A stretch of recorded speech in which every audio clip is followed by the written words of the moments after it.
2 இதயங்களின் ஒரே துடிப்பு, 4 கண்களின் ஒரே பார்வை, 2 மனங்களின் ஒரே சிந்தனை, 2 குடும்பங்களின் ஒரே சங்கமம் திருமணம், 2 நெஞ்சங்களின் ஒரே நினைப்பு, 2 இதயங்களின் இனிப்பு ஒப்பந்தம். இந்த உலகத்திற்கு ஒரு புதிய உயிரை உருவாக்கி கொடுக்கின்ற நேர்மையான முயற்சி இந்த திருமணம். உண்மையான காதலுக்கு கௌரவமான முகவரி தருவது திருமணம். மனங்கள் இணைந்து விட்டால் மதங்களே தேவையில்லை என்று உலகத்திற்கு ஓங்கி உணர்த்துவது திருமணம். இந்தியா என்கின்ற அமைதி பூங்காவின் பண்பாட்டு கலாச்சார வேர் திருமணம். இந்த மன வாழ்க்கையை போற்றணுங்க. எனக்கெல்லாம் கல்யாணமான புதுசில் சரியாகவே சமைக்க தெரியாதுங்க. இப்போயும் அப்படித்தான், அது வேற விஷயம். எங்கள் மாமியார் என்கிட்ட வந்து சொன்னிச்சு, இந்த பாருமா, என் மகன் எல்லா விஷயத்துலையும் அமைதியாக இருப்பான், ஆனால் சாப்பாட்டு விஷயத்தில் மட்டும் பயங்கர கோபம் வரும். போன வாரம் சோத்தில் கொஞ்சம் உப்பு குறைஞ்சிருச்சுன்னு தட்டோட தூக்கி எறிஞ்சா 4 செங்கல் பேந்து வச்சு பார்த்து கொண்டு போயிட்டாங்க. எனக்கு ஒரே படபடப்பாக இருக்குது, நமக்கு சமைக்க வராது. சரி, கஷ்டப்பட்டு சோறு பொங்கி குழம்பு வச்சு எடுத்து வச்சாச்சு. இப்போ தான் யாபகம் வருது, அவசரத்தில் அரிசி களைய மறந்து போயிட்டேன். இப்போ 5-6 கல் உள்ளே கிடக்குது. எனக்கு என்னடா செய்யன்னு குலதெய்வத்தை நேர்ந்துக்கிட்டு இருக்கிறேன். இவர் குழம்ப ஊற்றிட்டாரு, ஒரு பிசைஞ்சு ஒரு உருண்டை எடுத்து வாயில் போட்டார். என் கெட்ட நேரம் வாயிலேயே வரணும், கடக்குன்னு ஒரு சத்தம். கல் எடுத்து இப்படியே வச்சாரு. நான் ஒரு ஸ்டெப்பு பின்னாடி போனேன். அடுத்து ஒரு உருண்டை உருட்டி வாயில் வச்சாரு. கடக்குன்னு இன்னொரு சத்தம். எடுத்தாரு, கல் இல்லை, அவர் பல்லு. நான் வாச பக்கம் போயிட்டேன், இதோட நடைய கட்டிட வேண்டியதான்னு. இங்கே வாடான்னாரு. நான் அவர் தம்பியைத்தான் கூப்பிட்றாரு போலன்னு திரும்பி பார்த்தேன். ஒன்னத்தான்னாரு. நான் என்னத்தான்ட்டு போனேன். அவர் சரியான வெண்ணத்தான், இவர் சரியான தொணதான். அவர் ஒன்னத்தான்னாரு, நான் என்னத்தான்ட்டு போனேன். கையை நீட்டுனாரு. பெரம்பு வச்சு அடிக்க போறாரு என்னமோன்ட்டு நீட்டினேன். அந்த கல்லை எடுத்து பட்டும் படாம என் உள்ளங்கையில வச்சுட்டு சொன்னாரு, அடுத்த வருஷம் நாம புது வீடு கட்ட போறோம் இல்லையா, அதுக்கு அடிக்கல்லா இந்த கல்லை பயன்படுத்திக்கிடுவோம், இதை கொண்டு போய் பீரோல வையினாரு. அப்படியே அசந்து போய் நின்னேன். ஏங்க, சோறு குழஞ்சு போச்சு, அதுல 5-6 கல்லு கிடக்குதுங்கிறத கூட இவ்வளவு நாசுக்காக எடுத்து சொல்ல முடியும் என்றால் அந்த மன வாழ்க்கை சந்தோஷமானது தானே. கல்ல பீரோல வச்சுட்டாங்க, பல்ல எங்க போய் வச்சாங்கயா? பல்லு உடஞ்சு வச்சுல, அதான் எங்க சிங்கத்துக்கு தங்க பல்லு கட்டி விட்டுருக்கோம்ல. ஓ, சிங்க தங்க பல்லோட போகுது. ஆமா ஆமா, கலட்டிராதம்மா, உன்னைய பார்த்தா பயமா இருக்கு. உங்க தங்கப்பல் கட்டினது உங்க வீட்டுக்காரரா? ஆமா, அதான் கடைக்கடையா போய் இஞ்சி இருக்கா இஞ்சி, இஞ்சி இருக்கா இஞ்சிங்காரு. அன்னைக்கு ஒரு அன்னையும் பல்ல அண்ணி உடைச்சிருச்சு. பல்ல திறக்கணும், சுக்கு இருக்கா சுக்குன்னு வாய முடிக்கிட்டே கேட்டாரு. ஏமா, என் வீட்டுல அந்த பிரச்சனையே கிடையாதுமா. என் வீட்டுல அந்த பிரச்சனையே கிடையாது. உங்க வீடே கிடையாது, அது அப்பல இருந்து ஒப்பிச்சுக்கிட்டு தானே இருக்கீங்க. ஆமா, வீடு கிடையாது, பங்களா. உட்காருமையா, உமக்கு உட்கார்ற இடத்துல கட்டினா நவுண்டு உட்காரும். வயசு காலத்துல ஏன் போட்டு போராடிட்டு இருக்காரு. நானும் எங்க அண்ணனும் பேசிட்டு இருக்கோம், குறுக்க வந்துக்கிட்டு. நம்ம வீட்டுல பிரச்சனை கிடையாது சார். அப்படியே எதுவும் பிரச்சனை வந்தாலும் ஒரு வார்த்தை விட்டுருவா சார், என்ன மன்னிச்சிரும்பா விட்டுருவா. இந்த மாதிரி புரிந்து கொள்ளுதல் இல்லாமல் அன்பு வற்றி போனவர்களால் ஏற்படுகின்ற மனமுறிவை தூற்றுகிறேன். அன்பு என்கின்ற ஆற்று நீர் ஊற்று நீராக சுரக்கின்ற மன வாழ்க்கையை போற்றுகின்றேன். சார், திருமணங்கள் சொர்க்கத்தில் நிச்சயிக்கப்படுகின்றன சொன்னாங்க, அது போய். உண்மையிலேயே திருமணங்கள் நிச்சயிக்கப்பட்ட இடத்தையே சொர்க்கமாக மாற்றி விடுகின்றன, அதுதான் சார் உண்மை. தீபாவளிக்கு புடவை எடுத்தாருன்னு ஒரு பெரிய ஜவுளி கடைக்கு கூட்டு போனாரு என் வீட்டுக்காரரு. நானும் நம்பி போனேன். போன உடனே சொன்னாரு, 500 ரூபாய் 600 ரூபாய்க்கெல்லாம் புடவை எடுக்காத, நல்ல வெள்ள கூடுன புடவையா எடு, நம்ம அந்தஸ்துக்கு ஏத்த மாதிரி இருக்குன்னாரு. சரி, நானும் ஒரு 2000 ரூபாய்க்கு புடவை எடுத்துட்டு வந்து காமிச்சேன். இதெல்லாம் பத்துமா உனக்கு, இதெல்லாம் உன் சைஸுக்கு பத்தாதுமா, போமா போ அப்படின்னாரு. சரின்னு கொண்டு போய் வச்சுட்டு 5000 ரூபாய்க்கு ஒரு புடவை எடுத்துட்டு வந்தேன். என்னது இதுன்னாரு. இதாங்க கோலங்கள்ல எங்க அபியக்கா கட்டினதுன்னு. அபியக்கா கட்டினது அவங்களே கட்டட்டும், கெட்டாத புடவையா எடுத்துட்டு வான்னாரு. சரி, மச்சான்ட்ட துட்டு விளாடுது போல, இன்னைக்கு லம்பு அமைக்கிற வேண்டியதான்ட்டு 20 ரூபாய்க்கு டமால்னு ஒரு புடவை எடுத்துட்டு வந்து காமிச்சேன். வாங்கி பில்லை பார்த்து டொம்முன்னு புடவையை கீழே விட்டுட்டு என் கையை பிடிச்சிக்கிட்டு என்னையும் ஒரு மனுஷனா நம்பி 1000 2000 இல்லை 20000 ரூபாய்க்கு புடவை எடுத்த பாரு, பெருமையா இருக்குமா, ரொம்ப பெருமையா இருக்கு. ஆனா 20000 ரூபாய்க்கு புடவை எடுத்த உனக்கு கொடுக்கறதுக்கு ஒரு 200 ரூபா கூட வச்சான்ட்ட இல்லையேன்னு நினைக்கும் போதுதான் ரொம்ப வேதனையா இருக்குன்னாரு. நான் அதுக்காக வருத்தமா பட்டேன். கையில எம்புட்டு காசு இருக்குன்னு கூட தெரியாத ரொம்ப நல்லவருன்னு வந்தேன்ல. நானும் எங்க வீட்டுல ஜவுளி எடுக்க போனோம், எடுத்தாச்சு. வீட்டுக்காரி சொன்னா, நாங்கெல்லாம் எடுத்துட்டோம், நீர் என்ன எடுக்க போறேருன்னா. நீங்க எல்லாம் எடுத்தாச்சாமா? நாங்கெல்லாம் எடுத்துட்டோம், நீர் என்ன எடுக்க போறேருன்னா. நான் சொன்னேன் பிச்சை எடுக்க போறேன்னு. சார் நான் பிச்சுமணி, நீ எப்பயா அவன பிச்சமணி? உங்களுக்கு அன்னைக்கு அடிக்கடி பிரச்சனை வருதுல்ல? அடிக்கடி வரும், அடிக்கிற பிரச்சனை வரும். வருதுல்ல? இனிமே உங்க 2 பேருக்கு பிரச்சனை வரும்போது அவங்க கோபத்துல ஒரு அருவாள் எடுத்து துரத்துனாங்கன்னு வைங்க. அட பாதவத்தி, நீங்க இந்த உடம்ப வச்சு கஷ்டப்பட்டு ஓட வேண்டாம்.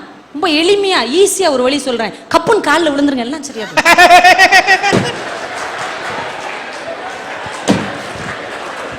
எப்ப இருந்து இப்படி என்னமோ இது வரைக்கும் காலைல உலாத மாதிரி சொல்லிட்டு இருக்கு.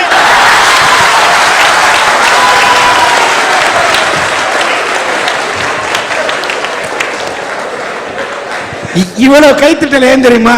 நீ மட்டுமா கால்ல விடுற? அவங்களுக்கெல்லாம் ஒரு சந்தோஷம், நம்மளும் மேடையில இருக்காப்பா. மேடையிலையா?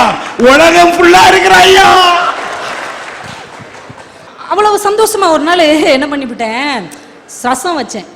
இருட்டுக்குள்ள ஒன்றும் தெரியாம உப்புக்கு பதிலாக சீனியை போட்டேன். ரசம் இனிக்குது. நம்ம எப்பயுமே ஃபர்ஸ்ட் இவருக்கு தானே டெஸ்ட் வைக்கிறது.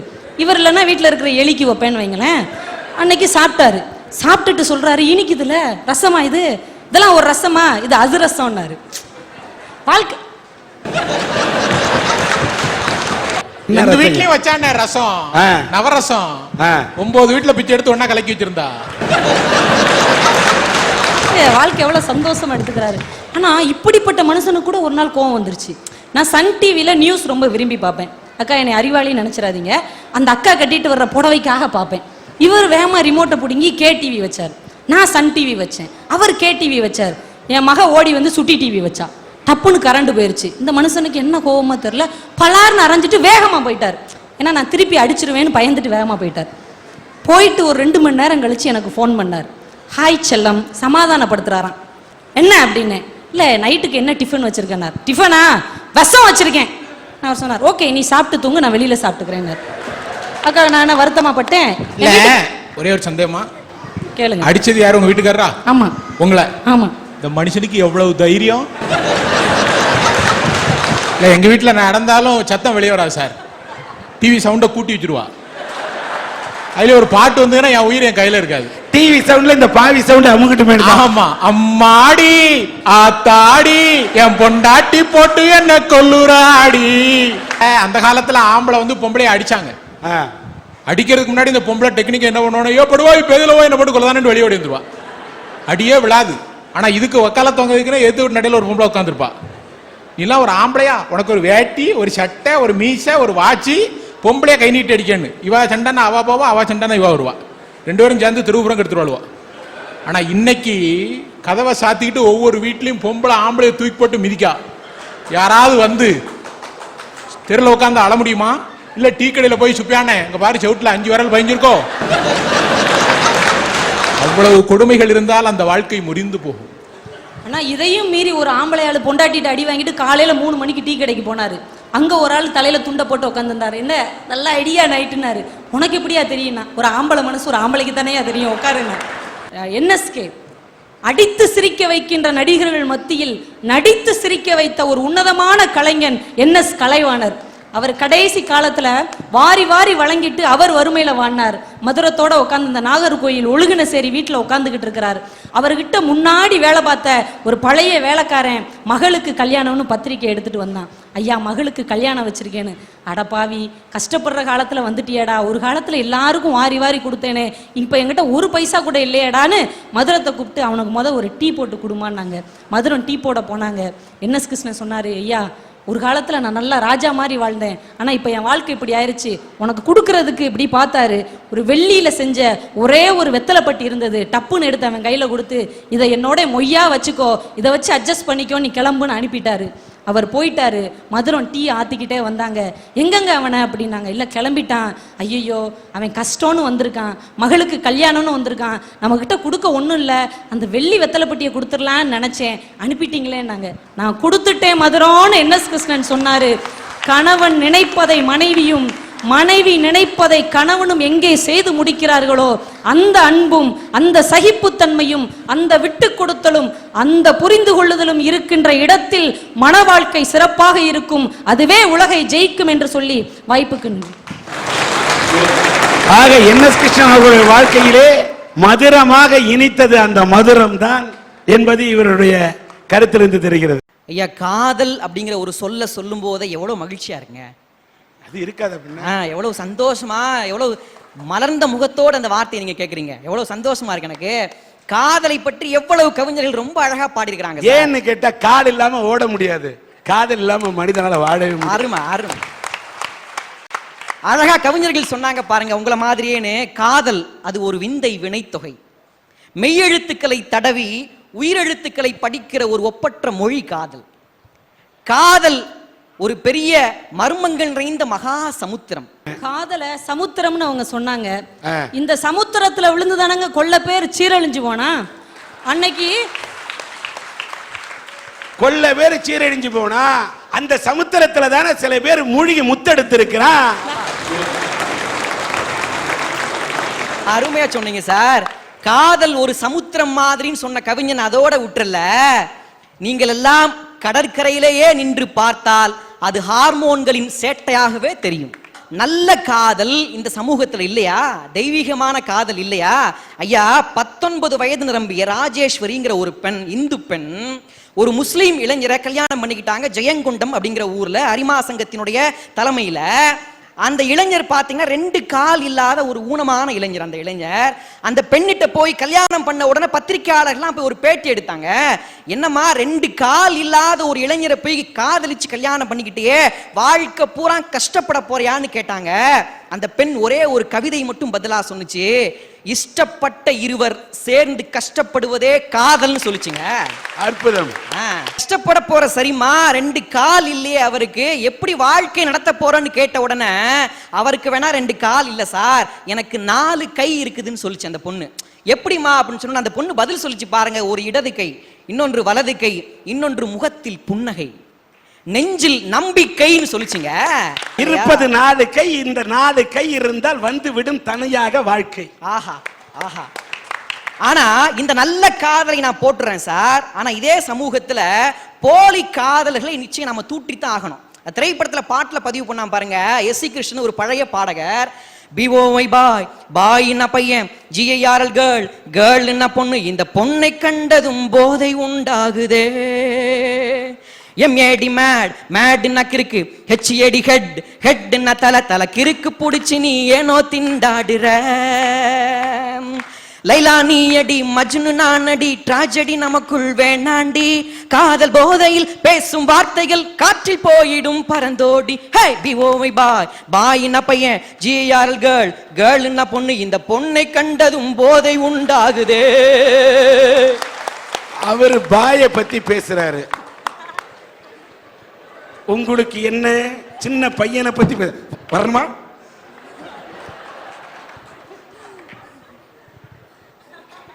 அதே சினிமாக்காரன் தான் இன்னொரு பாட்டையும் கொடுத்தான். பாட்டுக்கு பாட்டா, காதலனும் ஜோருல காசு இருக்கும் திமிருல பசங்களைத்தான் அலைய விடுறீங்க, 6-7 மாசமா அலைய விட்டு மோசமா அண்ணான்னு அல்வா தர்றீங்க, அதுக்கு பரிகாரமா ஆரம்பமே தாலிதான். காதல சொன்னதும் அந்த பாட்டு தான், மோசமான நிலைமையில கொண்டு தெருல விட்டுருவான்னு சொன்னதும் அந்த பாட்டு தான். காதல் எங்க வரைக்கும் வந்துட்டு தெரியுமா? 1ஆம் கிளாஸ் படிக்கிற பையன் எல்கேஜி பொண்ணிட்ட போய் ஐ லவ் யூன்னு இருக்கான். அந்த பொண்ணு சொல்லுது, இந்த விளையாட்டுலாம் ஏன்ட்ட வச்சுக்காத, நான் 1 வருஷமா யூகேஜி குமார் லவ் பண்ணிட்டு இருக்கேன். இந்த வேதனைதான் கவியரசு அன்னைக்கே சொன்னா சார், கண்களின் தண்டனை காட்சி வழி, காட்சியின் தண்டனை காதல் வழி, காதலின் தண்டனை கடவுள் வழி. உமாசங்கருக்கு என்ன வழி? உண்மை தண்டிக்க என்ன வழி நான் யோசிக்கிறேன்.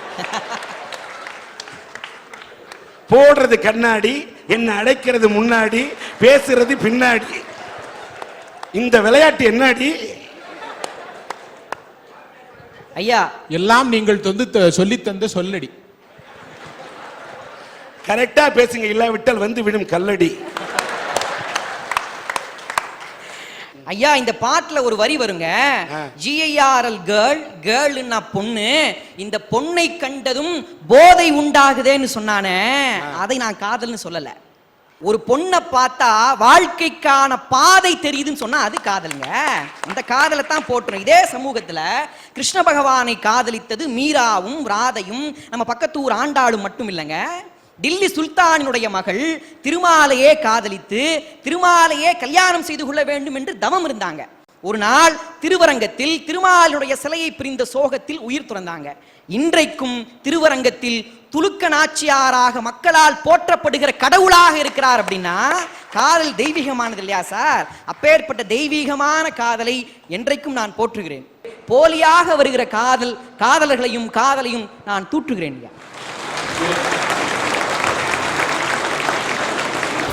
உண்மையான காதலுக்கு நாம் எப்போதும் வரவேற்பு கொடுக்கணுங்க. ஏன்னா காதலை பற்றி எழுதும் போதுதான் கவிஞன் சொன்னா, அணுக்கள் தோறும் அன்பே ஊறக்கூடிய கணுக்கள் இல்லாத கவிதை காதல்னு சொன்னான். உண்மையான காதலுக்கு காலமேகம் அப்படிங்கிற ஒரு புலவர் இந்த நாட்டில் வாழ்ந்ததாக இலக்கியங்கள் சொல்லுது. ஐயா, காலமேகம்ங்கிற புலவர் பார்த்தீங்கன்னா 4 அடி வெண்பாவில் 40,000 கருத்துக்களை சொல்லி சென்றவர். உங்களுக்கு தெரியும். இந்த காலமேகம்ங்கிற புலவருக்கு திருவரங்கத்தினுடைய கோவில்ல வேலை. அவருக்கு திருவானைக்காவல் கோவிலில் வேலை பார்த்த நடன மங்கையின் மீது காதல் வந்துருது. இவர் பெருமாளுக்கு அடிமை, அந்த பொண்ணு சிவனுக்கு அடிமை. மார்கழி மாதத்தினுடைய காலை பொழுதுல பண்டங்களை எல்லாம் எடுத்துக்கிட்டு காதலியை பார்க்கறதுக்காக காலமேகம் போறாரு. அந்த அம்மா கதவை திறக்க மாட்டேங்குது. ஏமா கதவை திறக்க மாட்டேங்கன்னு கேட்ட உடனே அந்த அம்மா பதில் சொல்லிச்சு, நீங்கள் பெருமாளுக்கு அடிமை, நான் சிவனுக்கு அடிமை. உங்களை காதலித்தால், உங்களை கல்யாணம் செய்து கொண்டால் நான் திருவம்பாவை பாட வேண்டும். என் கொங்கை நின் நம்பரல்லால் தோல் சேரற்க என்கிற திருவம்பாவை நான் பாட முடியாது. என் தோழிகள் எல்லாம் கிண்டல் செய்வார்கள். அதனால் நாம் பிரிவதற்கு காரணம் கடவுள்தான் பதில் சொல்லிச்சு அந்த அம்மா. இவர் சொன்னாரு, ஏமா நம்ம காதலிச்சதுக்கு கூட காரணம் கடவுள் தானம்மான்னு பதில் சொன்னாரு. அப்போ சமயம் நம்ம 2 பேருக்கும் ஒத்து வராதுன்னு சொன்ன உடனே பெருமாளுக்கு அடிமையாக இருந்த காலமேகம் சிவனுக்கு அடிமையானார் என்று இலக்கியங்கள் சொல்லுது. அப்போ கட்சிமாறுகளை பார்த்து கோபப்படுகிற கன்னித்தமிழ் நாட்டில் காதலுக்காக சமயத்தையே மாற்றிக்கொண்ட காலமேகம் வாழ்ந்த தேசம் இந்த தேசம்ங்க. கடவுள் கடவுள் உள்ளத்தை கடந்து பார். கடவுள் உள்ளத்தை கடந்தால் காதல், அது கடவுளையும் கடந்த காதல். அருமை ஐயா, அதான் காதலை நாம் வரவேற்கணும். ஏனென்றால் அது ஒரு மதச்சார்பற்ற நடவடிக்கை. ஐயா ஒரு நிமிஷம் ஐயா, அங்கேயும் ஏமாறுறது எங்க ஆம்பளைங்களை தானே இருக்காங்க. ஜீன்ஸ் பேண்ட் போட சொன்னீங்க, போட்டனே. ஜிம்முக்கு தான் போக சொன்னீங்க, போனனே. அஜித்துன்னு நான் நினைச்சேன், எனக்கு அல்வாவை கொடுத்து பூட்டிய. இன்னைக்கு காதல் இப்படி இருக்கியா? ஐயா, சகோதரி சொன்ன மாதிரி காதல் பண்றவங்க இன்னைக்கு இருக்கிறாங்க. ஐயா, அதான் ஒரு காதலன் காதலிய பீச்சுக்கு வாமான்னு கூப்பிட்டான் அன்போட. காதலி எதுக்கு சொன்னா, பீச்சுக்கு வர்றது சரிங்க, பேசிக்கிட்டே இருப்பீங்க, அப்படியே தோல்ல கை போடுவீங்க நீங்க அப்படின்னா. உன்னை இவன் சொன்னா, சேச்சா அந்த மாதிரி கெட்ட பழக்கம் எனக்கு கிடையாது அப்படின்னா. சரி அது பரவாயில்ல, பேசிக்கிட்டே இருப்பீங்க, அப்படியே கூந்தல நீவி விடுவீங்க லேசா அப்படின்னா. உன்னை இவன் சொன்னா, அப்படி மோசமான பையன் கிடையாதுமா அப்படின்னா. திரும்பவும் சொன்னா, ஆமா பேசிக்கிட்டே இருப்பீங்க, டக்குன்னு நீங்க கையை பிடிப்பீங்க அப்படின்னா. அவ இல்ல இல்ல அப்படிப்பட்ட மட்டமான குடும்பத்துல நான் பிறந்தவன் கிடையாதுமான்னு சொல்றேன்ல, நான் ஒண்ணுமே செய்ய மாட்டேமா, பீச்சுக்கு வா அப்படின்னா. அதுக்கு அவ பதில் சொன்னா, ஒண்ணுமே செய்ய மாட்டேன்னா பின்ன என்ன வெங்காயத்துக்குடா பீச்சுக்கு கூப்பிடுற அப்படின்னா. இன்னைக்கு இப்படியும் காதல் இருக்குதுங்கய்யா. அதைத்தான் திரைப்படத்துல பாட்டுல பதிவு பண்ண, அழகா பதிவு பண்ணாங்க. லிப்ட் கேட்டு வந்த காதல் ஷிஃப்ட் மாறி போனது, சேலை வாங்கி கொடுத்த காதல் காலவாரி விட்டது, ஆபீஸ்ல வந்த காதல் 5 மணிக்கு முடிஞ்சது, அடுத்த காதல் பஸ் ஸ்டாப்ல 6 மணிக்கு நடந்தது. 100 ரூபாய் நோட்டை பார்த்தா, 100 ரூபாய் நோட்டை பார்த்தா காதல் வரும் காலண்டா, ஒரு ஊரா சுத்தி பார்த்தேன், கதைய பார்த்தேன் கேளுடா, கண்ணால பார்த்து பார்த்து வந்த காதல் 100டா, கண்ணியமான காதல் என் காதல் தானடா சகோதரா சகோதரா சகோதரா. கண்ணியமான காதல் இன்னைக்கு இருக்குதுங்க. காதலை நாம தான் போட்டணும். ஏன்னா சர்வ நிச்சயமா அது ஒரு சாதி மறுப்பு நடவடிக்கை. பாரதி வாழ்க்கையில் நடந்த விஷயம். பாரதிதாசனும் பாரதியாரும் நண்பர்கள். பாரதியார் வீட்டுக்கு ஒரு நாள் பாரதிதாசன் போகும்போது சாப்பிட்டீங்களான்னு கேட்டாராம். பாரதி சொன்னாரா, இல்ல நான் பட்டினி நோன்பு இன்னைக்கு அப்படின்னாராம். எவ்வளவோ நோன்பு கேள்விப்பட்டிருக்காங்க, பட்டினி நோன்பு என்னங்க பட்டினி நோன்புன்னு சொன்ன உடனே பாரதி சொன்னாராம், எங்க வீட்டுல என்னைக்குமே கீரைத்தண்டு குழம்பும் கீரைத்தண்டு அவியலும் தாங்க சாப்பாடு, ஏன்னா அதான் சகாயமா கிடைக்கும். அப்போ டெய்லி இதையே சாப்பிட்டதுனால எங்க நாக்கு மரத்து போச்சு, நாங்க ஒரு நாள் முழுவதும் பட்டினி இருந்துருவோம். பட்டினி இருந்துட்டு மறுநாள் பட்டினி இருக்கும்போது என்ன உணவு கொடுத்தாலும் எங்களுக்கு ருசியா இருக்கும், அதை நாங்க சாப்பிட்டு பசியாத்திக்கிடுவோம், அதனாலதான் பட்டினி நோன்புன்னு சொன்னாரு. பாரதிதாசன் ஒரு கேள்வி கேட்டாராம், அப்ப இந்த உலகத்துல எல்லாமே சலிச்சு போயிருது அப்படித்தானங்கய்யா அப்படின்னாராம். ஆமா ஆமா எல்லாமே சலிச்சு போயிருது அப்படின்னாரு. திரும்ப கேள்வி கேட்டார், சலிப்பே ஏற்படுத்தாத ஒன்று இருக்குதா உலகத்துலன்னு பாரதிதாசன் கேட்ட உடனே பாரதி பதில் சொன்னாராம், சலிப்பே ஏற்படுத்தாத ஒன்று ஞானிகளுக்கும் யோகிகளுக்கும் ஆண்டவனினுடைய நினைப்பு. எனக்கு சலிப்பே ஏற்படுத்தாத ஒன்று என்னுடைய மனைவி செல்லம்மாள்னு பதில் சொன்னாயா பாரதி. செல்லம்மாள்னு பதில் சொன்னான். காதல் செய்யும் மனைவியே சக்தி கண்டீர்னு சொன்னான். ஆதலால் காதல் செய்வீர், காதல் நிலை வந்தா சாகாதிருக்க கூடும் சொல்லி பாரதி சொன்னானே. அப்பேற்பட்ட காதலை நான் போற்றுகிறேன். போலியாக வருகிற காதலர்களையும் காதலையும் நான் தூற்றுகிறேன். ஐயா எல்லாருக்கும் வணக்கம். சர்வஜீவ சமத்துவம் சர்வஜீவ ஐக்கியம் அப்படின்னா என்ன தெரியுமா சார்? அதாவது எல்லா உயிரும் ஒண்ணுதான் இந்து மதம் சொல்லுது. மண்ணில் சமாதானமும் மனிதர் மேல் பிரியமும் உண்டாவதாக அப்படிங்கிற பாட்டு தான் சார். இயேசு பிறந்ததும் வானத்துல தேவதூதர்கள் பாடின முதல் கிறிஸ்துமஸ் பாட்டு. பிறரிடம் அன்பு பாராட்டுபவனும் பிறர் அன்புக்கு பாத்திரமா இருப்பவனே உண்மையான இஸ்லாமியன் அப்படிங்குது குரான். இப்படி எல்லா மதங்களும் அன்பையே போதிக்கிறப்ப மனுஷன் ஒதுக்கிட்டு கடவுளை மட்டும் காட்டினா அது மதம் இல்ல. ஐயா நல்லா யோசிச்சு பாருங்க. கோவிலுங்கிறதும் 3 எழுத்து, சர்ச்சுங்கிறதும் 3 எழுத்து, மசூதிங்கிறதும் 3 எழுத்து. இந்த 3க்கு அடிப்படையா இருக்கிற அன்புங்கிறது 3 எழுத்து. அப்புறம் ஏங்க உங்களுக்கு சண்டைங்கிற 3 எழுத்து, குண்டுங்கிற 3 எழுத்து? இந்த இடத்துல இந்த மதவெறியத்தான் நான் தூற்றணும் சொல்றேன். பாபர் கேட்கவில்லை மசூதி, ராமர் கேட்கவில்லை கோவில். ஏ மனிதா, முதலில் நீ இருக்க இடம் தேடிக்கொள், கடவுள் அவர் இருக்க தானே இடம் தேடிக்கொள்வார். ஐயா இந்த வேதம் விவிலியம் திருக்குரான் இந்த எல்லாத்துக்குமே அடிப்படை அன்பு அன்பு அன்பு மட்டுமே. இந்த இடத்துல இந்த மதத்தை தான் நான் போற்றணும் சொல்றேன். மதத்தோட பேரை சொல்லிக்கிட்டு மனுஷனோட ரத்தம் மண்ணில் ஓடுது. இந்த மத